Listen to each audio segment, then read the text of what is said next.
Good evening all of you. मैं प्रदीप सोनी, वरिष्ठ अध्यापक सामाजिक विज्ञान, राजकीय उच्च माध्यमिक विद्यालय अकबरपुर अलवर, कक्षा 10वीं सामाजिक विज्ञान विषय हेतु आप सभी का आपके अपने यूट्यूब चैनल पर हार्दिक स्वागत करता हूं। आगामी परीक्षा में ज़्यादा से ज़्यादा नंबर लाने के लिए चैनल को लाइक व सब्सक्राइब ज़रूर करें। प्रिय विद्यार्थियों, आज के इस वीडियो में जो हम पढ़ेंगे उसके कुछ महत्वपूर्ण निम्न बिंदुओं का हम पहले अध्ययन कर लेते हैं। हमारा जो अध्ययन का केंद्र बिंदु होगा, शुरू का जो हमारा पॉइंट होगा वो होगा सरकार का अर्थ एवं इसकी परिभाषा। इस बिंदु के अंतर्गत हम सरकार का अर्थ और इसकी परिभाषा जानेंगे।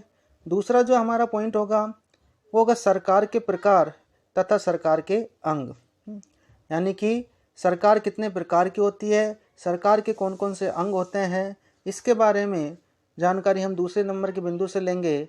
तीसरा जो हमारा बिंदु होगा जो सरकार के अंग से जुड़ा हुआ है वह संघीय व्यवस्थापिका। संघीय व्यवस्थापिका के अंतर्गत संसद की रचना या संगठन, इसके बारे में विस्तार से जानेंगे कि संसद की रचना या संसद का गठन किस प्रकार से किया जाता है। चौथा बिंदु भी इसी से जुड़ा हुआ है, जिसमें हम लोकसभा व राज्यसभा का तुलनात्मक अध्ययन करेंगे। इस वीडियो का जो हमारा अंतिम बिंदु होगा वो होगा लोकसभा से जुड़ा हुआ है, जिसमें लोकसभा के अध्यक्ष के कार्य एवं शक्तियों को विस्तार से समझेंगे। चलिए आज का हमारा वीडियो प्रारंभ करते हैं। हमारा पहला बिंदु था सरकार का अर्थ एवं इसकी परिभाषा। जैसे कि आप अपनी स्क्रीन पर देख रहे हैं, यहाँ दो परिभाषा हमारे सामने आई है। पहला है राज्य एक भावात्मक अवधारणा है जो एक अमूर्त और अदृश्य संस्था होती है। इसे मूर्त रूप प्रदान करने वाली संस्था को ही सरकार कहा जाता है। अर्थात पहली परिभाषा में सरकार को राज्य से तुलना करके समझाया गया है कि राज्य जो है एक अमूर्त और अदृश्य संस्था होती है, उस संस्था को मूर्त रूप प्रदान करने वाली संस्था ही सरकार होती है। इसको एक साधारण उदाहरण से हम जान सकते हैं, जैसे कि परिवार भी एक भावात्मक अवधारणा है, और जब तक हम परिवार में सदस्यों को नहीं जोड़ेंगे तब तक हम उसको मूर्त रूप में नहीं ला सकते। जब हम परिवार में सदस्यों को जोड़ देते हैं, वो सदस्य जब ऐड होते हैं, तभी वो परिवार एक मूर्त रूप में हमारे सामने आता है। तो इस प्रकार से सरकार भी राज्य को अमूर्त से मूर्त, अदृश्य से दृश्य बनाने का कार्य करती है। दूसरा जो पॉइंट दे रखा है इसमें, दूसरी परिभाषा जो हमारी दे रखी है वो है सरकार वह संस्था है जो राज्य के निश्चित भूभाग में बसने वाले लोगों की सेवा करने हेतु कानूनों का निर्माण करती है, उनको लागू करवाती है, उनका उचित रूप से पालना नहीं करने वालों को दंडित करती है तथा उन्हें सही रास्ते पर लाती है। अर्थात सरकार के जो नियम होते हैं वो एक निश्चित भूभाग पर लगते हैं, निश्चित भूभाग में बसने वाले लोगों के लिए होते हैं। जैसे कि हम उदाहरण लें, भारत सरकार जो भी कानून बनाएगी, जो भी नियम लागू करेगी, वो केवल और केवल भारतीय लोगों पर लागू होंगे जो भारत की भौगोलिक सीमा के अंदर रह रहे हैं। तो सरकार मुख्य रूप से जो कार्य करती है उन्हीं को जोड़कर ये परिभाषा बनाई है कि सरकार जो है कानूनों का निर्माण करती है। ना केवल कानूनों का निर्माण करती है बल्कि उनको लागू करवाती है और उनका उचित रूप से पालना भी करवाती है। जो लोग कानूनों की पालना नहीं करते, सरकार उनको दंडित भी करती है ताकि उन्हें सही रास्ते पर लाया जाए। इस परिभाषा को हम परिवार के उदाहरण से समझ सकते हैं। जैसे कि हमारे परिवार में बहुत सारे सदस्य होते हैं, दादा दादी, मम्मी पापा, चाचा ताऊ ताई, बहुत सारे सदस्य होते हैं जो संयुक्त परिवार कहलाता है। तो ये परिवार के सारे सदस्य मिलकर कुछ नीतियाँ नियम बनाते हैं जिससे परिवार चलता है, और जो नीतियाँ या नियम बनाएं वो केवल और केवल इनके परिवार के ऊपर ही लागू होता है, पड़ोसी के घर में लागू नहीं होता। और जब परिवार के सदस्य उस नियम को तोड़ते हैं तो परिवार का मुखिया उस सदस्य को दंडित करता है ताकि उसको सही रास्ते पर लाया जा सके। तो इस प्रकार से हम परिवार के उदाहरण से सरकार के उदाहरण को समझ सकते हैं कि जैसे परिवार का मुखिया सरकार हुआ, परिवार के सदस्य जनता हुई, और जिस घर में परिवार रह रहा है वो उसका भूभाग हो गया, भू क्षेत्र हो गया। इस प्रकार से हम सरकार के अर्थ को परिभाषित कर सकते हैं। दूसरा, एक प्रसिद्ध राजनीतिज्ञ थे गार्नर, और गार्नर ने एक बहुत अच्छी परिभाषा सरकार की दी जो हमारी उपरोक्त दोनों परिभाषाओं से मेल खाती है कि सरकार वह अभिकरण या मशीन है जिसके द्वारा राज्य की नीतियां निर्धारित की जाती हैं, सामान्य मामलों को नियमित किया जाता है तथा सामान्य हितों को उन्नत किया जाता है। अर्थात गवर्नर के अनुसार कि सरकार वो अभिकरण या सरकार वो संस्था है जिसके द्वारा राज्य की नीतियां निर्धारित की जाती हैं, है ना, और नीतियों से ही कानून जुड़ा हुआ है। जिस प्रकार की नीति बनेगी उसी प्रकार के कानून बनते हैं। सामान्य मामलों को नियमित करा जाता है और सामान्य हितों को उन्नत किया जाता है। यहाँ सामान्य हितों से हमारा तात्पर्य है कि ऐसे कार्य जिससे ज़्यादा से ज़्यादा लोगों को लाभ पहुँचे वो सामान्य हित के अंतर्गत आते हैं। हमारा दूसरा पॉइंट था सरकार के प्रकार। जैसा कि आप अपनी स्क्रीन पर देख रहे हैं, सरकार को दो भागों में बांट रखा है। हमारा जो मूल संविधान था उस संविधान के अनुसार सरकार के दो भाग हैं, पहला केंद्र सरकार, दूसरा राज्य सरकार। 73वें और 74वें संविधान संशोधन के द्वारा एक नई सरकार बनाई गई जिसमें केंद्र सरकार और राज्य सरकार ने अपने अधिकारों को बांट दिया, जिसको हम स्थानीय सरकार के नाम से जानते हैं। लेकिन हमारे यहाँ सिलेबस के अनुसार हम दो प्रकार की सरकारों के बारे में पढ़ेंगे। पहली होती है केंद्र सरकार। केंद्र सरकार कौन होती है? ऐसी सरकार जिसका पूरे भूभाग पर, पूरे देश पर अधिकार होता है, वो केंद्र सरकार होती है। यानी कि केंद्र सरकार पूरे भारतवर्ष पर, भारत का हम उदाहरण लें तो केंद्र सरकार पूरे भारतवर्ष पर शासन करेगी। केंद्र सरकार का मुखिया प्रधानमंत्री होता है। इसी प्रकार से राज्य सरकार वो होती है जिसका संबंधित राज्य पर शासन होता है, और राज्य सरकार का जो मुखिया होता है वो मुख्यमंत्री कहलाता है। हमारा जो दूसरा पॉइंट था वो था सरकार के अंग। जैसा कि आप अपनी स्क्रीन पर देख रहे हैं, सरकार के अंग को तीन भागों में बांटा गया है। पहला व्यवस्थापिका, दूसरा कार्यपालिका, तीसरा न्यायपालिका। व्यवस्थापिका, ये तीनों ही अंग समान हैं, ना एक दूसरे से बड़े होते हैं ना एक दूसरे से छोटे होते हैं। व्यवस्थापिका का कार्य होता है कानूनों का निर्माण करना। कार्यपालिका का कार्य होता है कानूनों को लागू करवाना, उनकी पालना करवाना। और जैसा कि मैं बता रहा हूँ, कानूनों को लागू और पालना कौन करवाता है? सरकार। इसलिए कार्यपालिका को सामान्य अर्थों में सरकार ही कहते हैं। और न्यायपालिका होती है, न्यायपालिका व्यवस्थापिका द्वारा बनाए हुए कानूनों के आधार पर लोगों को न्याय प्रदान करने का कार्य करती है। प्यारे विद्यार्थियों, आज के इस टॉपिक में हम व्यवस्थापिका के बारे में पढ़ेंगे। जिस प्रकार के सरकार के दो भाग थे, केंद्र सरकार और राज्य सरकार, और सरकार के तीन अंग थे, व्यवस्थापिका, कार्यपालिका और न्यायपालिका, उसी प्रकार से केंद्र सरकार के भी तीन अंग हुए और राज्य सरकार के भी तीन अंग हुए। केंद्र सरकार की व्यवस्थापिका को संघीय व्यवस्थापिका कहते हैं और राज्य सरकार की व्यवस्थापिका को राज्य व्यवस्थापिका कहते हैं। आज जो हम अध्ययन करेंगे वो संघीय व्यवस्थापिका का करेंगे। हम चलते हैं संविधान के अनुच्छेद 79 पे। संविधान का अनुच्छेद 79 में यह प्रावधान है कि भारतीय संघ में एक संघीय व्यवस्थापिका होगी। संघीय व्यवस्थापिका को संसद कहा जाएगा और संसद तीन अंगों से मिलकर बनेगी।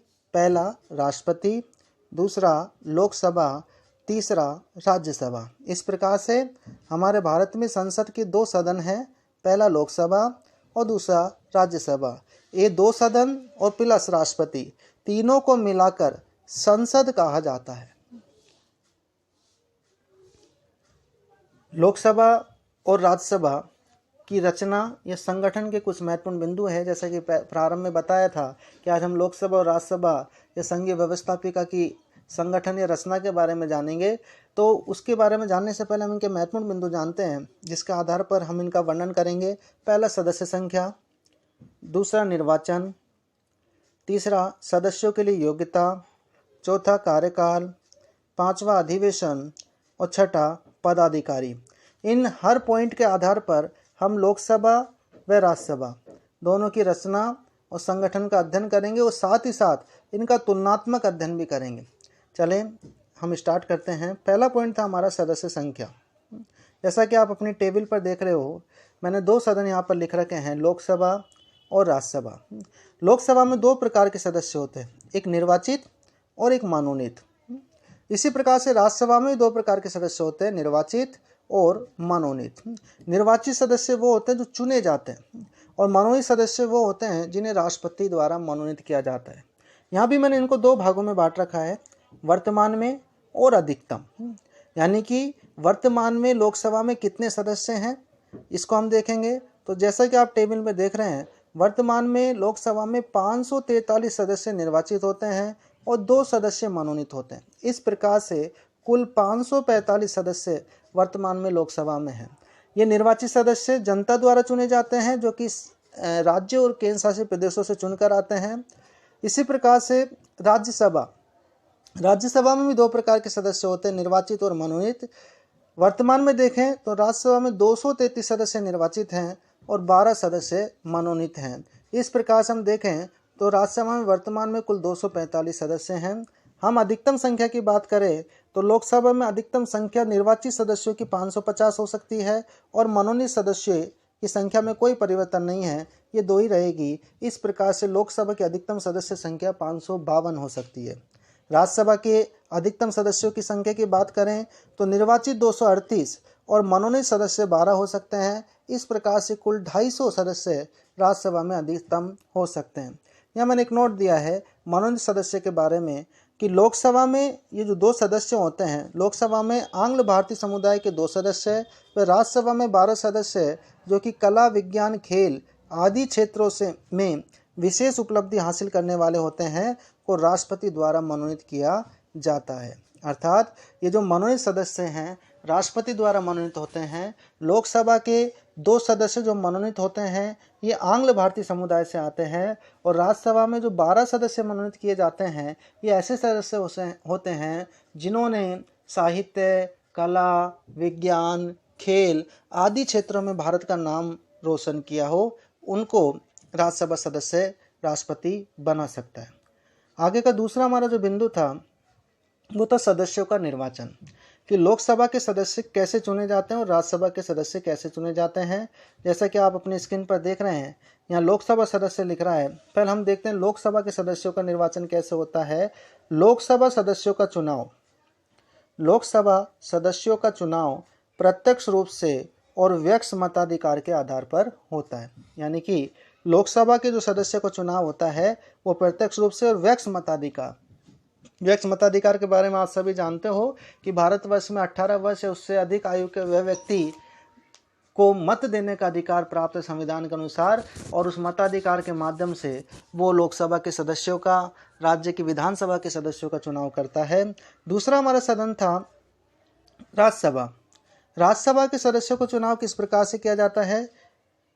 राज्यसभा सदस्यों का चुनाव संघ व राज्यों की विधानसभा सदस्यों द्वारा आनुपातिक प्रतिनिधित्व की एकल संक्रमणीय पद्धति के अनुसार किया जाता है। अर्थात राज्यसभा सदस्यों को जनता सीधे चुनकर नहीं भेजती है, बल्कि राज्यसभा के सदस्यों का चुनाव जनता के द्वारा चुने हुए प्रतिनिधि, जिनको हम विधायक कहते हैं, जो राज्य विधानसभा के सदस्य होते हैं, जनता के द्वारा चुने हुए प्रतिनिधि करते हैं। इसलिए हम कह सकते हैं कि लोकसभा सदस्यों का चुनाव प्रत्यक्ष रूप से होता है, जबकि राज्यसभा सदस्य का चुनाव अप्रत्यक्ष रूप से जनता के द्वारा चुने हुए प्रतिनिधि करते हैं। तीसरा जो हमारा मुख्य बिंदु था वो था सदस्यों की योग्यता। यहाँ भी हमने दोनों सदनों को साथ साथ लिया है तुलनात्मक रूप से, ताकि हम इनका अंतर भी कर सकें। लोकसभा सदस्य बनने के लिए पहली योग्यता है कि वह भारत का नागरिक हो, अर्थात भारत का नागरिक ही लोकसभा का सदस्य बन सकता है। दूसरी जो महत्वपूर्ण योग्यता है लोकसभा सदस्य बनने के लिए वो है कि भारत अथवा राज्य सरकार के अधीन लाभ के पद पर कार्यरत नहीं हो। अर्थात जो लोकसभा सदस्य बनना चाहता है वो किसी ऐसे पद पर कार्यरत नहीं हो जिस पद पे केंद्र सरकार या राज्य सरकार से किसी प्रकार की सुविधा या लाभ उसे मिलता हो। तीसरी जो महत्वपूर्ण योग्यता है लोकसभा सदस्य बनने की, वो है किसी न्यायालय द्वारा पागल या दिवालिया घोषित ना हो। अर्थात लोकसभा सदस्य किसी भी भारतवर्ष के किसी भी न्यायालय द्वारा पागल या दिवालिया घोषित नहीं होना चाहिए। और चौथी जो महत्वपूर्ण विशेषता है वो है आयु की। लोकसभा सदस्य बनने के लिए सदस्य की आयु कम से कम 25 वर्ष होनी चाहिए, 25 वर्ष या उससे अधिक होनी चाहिए। इसी प्रकार से हम राज्यसभा सदस्यों की योग्यता के बारे में देखते हैं तो जैसा कि आप अपने स्क्रीन पर देख रहे हो कि लोकसभा की जो 3 योग्यता थी वो सेम राज्यसभा सदस्यों पर भी लागू होती है कि वह भारत का नागरिक हो, भारत सरकार या राज्य सरकार के अधीन किसी लाभ के पद पर कार्यरत नहीं हो और किसी न्यायालय द्वारा पागल या दिवालिया घोषित ना किया हो। एक जो अंतर आता है वो आयु का आता है। राज्यसभा सदस्य बनने के लिए आयु 30 वर्ष से उससे अधिक की होनी चाहिए, जबकि लोकसभा सदस्य बनने के लिए आयु 25 वर्ष से उससे अधिक की होती है। हमारा जो चौथा बिंदु था कार्यकाल, कि लोकसभा का कार्यकाल कितने वर्ष का होता है और राज्यसभा का कार्यकाल कितने वर्ष का होता है। आप अपने स्क्रीन पर देख रहे हो कि लोकसभा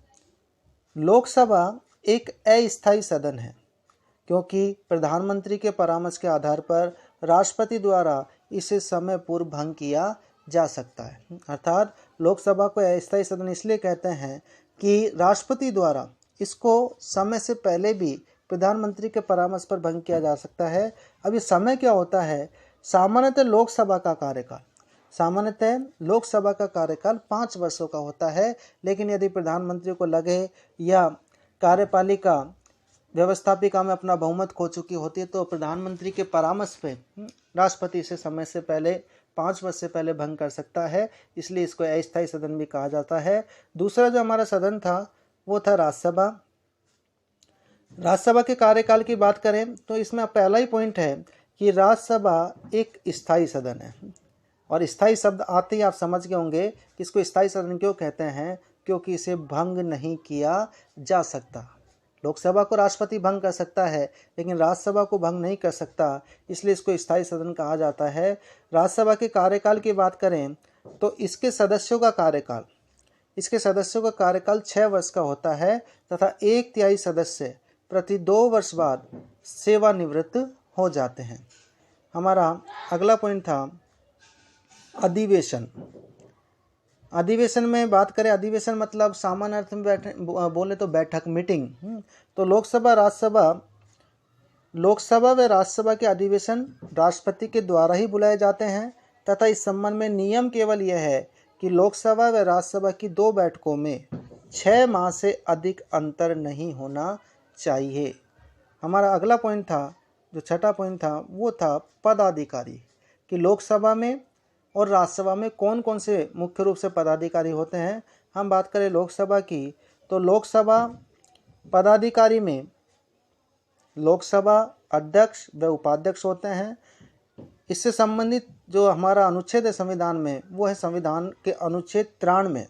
संविधान के अनुच्छेद 93 के अनुसार लोकसभा सदस्य अपने सदस्यों में से ही अध्यक्ष व उपाध्यक्ष का निर्वाचन करते हैं। यानी कि जो 543 सदस्य हैं, ध्यान देने की बात है कि लोकसभा में 545 सदस्य होते थे, 543 निर्वाचित होते थे और 2 मनोनीत होते थे। जो निर्वाचित सदस्य 543 हैं वह अपने आप में से ही बहुमत के द्वारा अध्यक्ष और उपाध्यक्ष का चयन करते हैं। राज्यसभा के पदाधिकारियों की बात करें तो राज्यसभा में भी 2 प्रमुख पदाधिकारी होते हैं, जिसमें एक सभापति होता है वो एक उपसभापति होता है।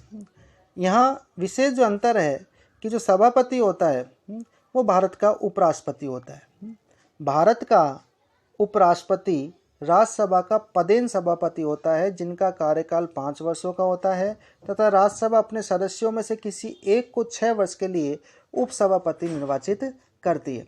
अर्थात राज्यसभा के सभापति का चुनाव राज्यसभा के सदस्य अपने आप में से नहीं करते। जो भारत का उपराष्ट्रपति होता है वही राज्यसभा का सभापति होता है, और जैसा कि आप सभी जानते हो कि उपराष्ट्रपति का चुनाव 5 वर्षों के लिए किया जाता है, इसलिए राज्यसभा के सभापति का कार्यकाल भी 5 वर्ष का होता है।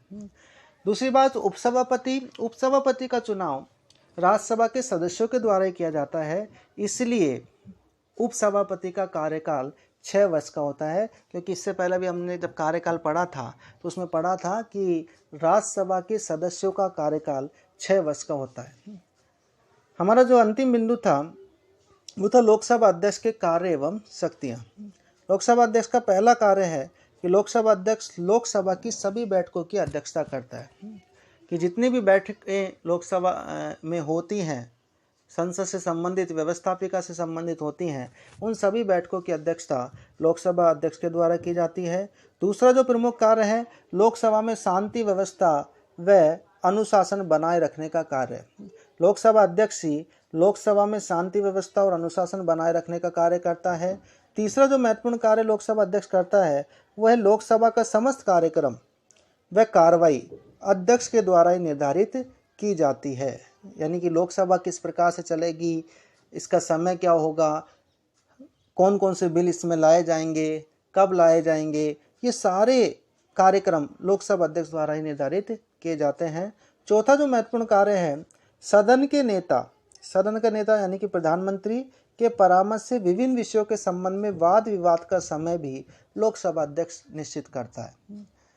यहाँ ध्यान देने की बात है कि सदन के नेता के परामर्श, सदन के नेता से लोकसभा अध्यक्ष परामर्श करता है, लेकिन संविधान के अनुसार सदन के नेता को के परामर्श को मानने के लिए लोकसभा अध्यक्ष बाध्य नहीं होता है। पांचवा जो पॉइंट है, सदन की प्रवर समितियों के सभापतियों को नियुक्त करता है तथा अपने निर्देशन में कार्य करवाता है। प्रवर समितियों का यहाँ तात्पर्य है कि लोकसभा एक बहुत बड़ी संस्था है, वहाँ बहुत सारे कार्य होते हैं और व्यवहारिक रूप से एक व्यक्ति सारे कार्य को नहीं कर सकता, इसलिए लोकसभा अध्यक्ष उन कार्यों को बांट देता है और उन कार्यों को करने के लिए कुछ लोगों की समिति बना देता है, लेकिन उन समिति पर नियंत्रण लोकसभा अध्यक्ष का ही होता है। छठा पॉइंट हमारा है कि जो महत्वपूर्ण है, कोई विधेयक धन विधेयक है या नहीं, इसका निर्णय भी लोकसभा अध्यक्ष द्वारा किया जाता है। और सातवां जो महत्वपूर्ण कार्य है, लोकसभा व राष्ट्रपति के बीच सारा पत्र व्यवहार लोकसभा अध्यक्ष द्वारा ही किया जाता है। अर्थात राष्ट्रपति को कोई भी सूचना लोकसभा से संबंधित चाहिए तो वो सीधे लोकसभा अध्यक्ष से पत्र व्यवहार करेंगे और लोकसभा अध्यक्ष से वो सारी सूचनाएं राष्ट्रपति को उपलब्ध करवाएंगे। इस प्रकार से आज का हमारा ये वीडियो कंप्लीट हुआ। अपने चैनल से जुड़ने व वीडियो को देखने के लिए आप सभी का बहुत बहुत धन्यवाद।